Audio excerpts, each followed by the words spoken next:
So one of the things that are spoken about your book is your citations. So you have a lot of quotes of parliamentary proceedings of the Morley Minto reforms.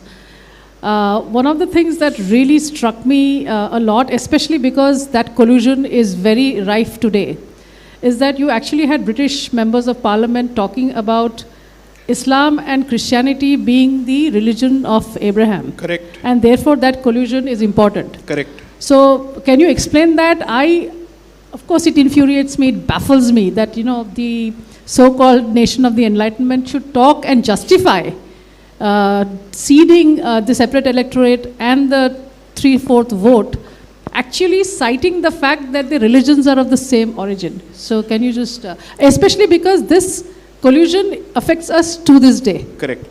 So you see, after 1857, when the vast majority of the Muslim population comes under the radar for their participation, not in the independence movement, they actually wanted the revival of the Islamic flag. That much is very clear. I don't think we should even be celebrating it as the first war of independence. So there is a very clear documentation from Pakistan side of historians as well as Indian side of historians who clearly say that they were not fighting for an agnostic independence which is agnostic of religious identity and all that. They're very clear about it. Anybody who shouts Nara-e-Takbir at let's say in a fight is not being irreligious, because it's bound to be followed by Allahu Akbar. Okay, that is the slogan.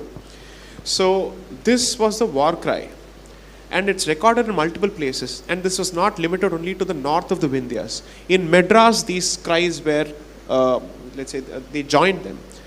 Bombay, Madras, Hyderabad, and multiple places. Now see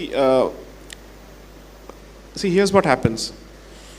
Just give me the last train of thought that you just in the question. You said something in the question. I talked about the collusion. I mean the reference I'll of come the to that. common Right. origin of the religion. So after 1857, what happens is Sai Deepak Khan decides to create a defense for Muslims to say no, we didn't participate in this. It was Ramdeen and Gangadeen who were participants in this mutiny, which is to say Hindus were responsible for it. We were not responsible for it. And then he clearly says anybody who issued a fatwa asking for jihad against the British was either an imbecile. He called Bahadur Shah Zafar a drunken idiot and an imbecile. He called all the mullahs who did this as people who did not know what Islam was and all that. So he creates the first line of defense.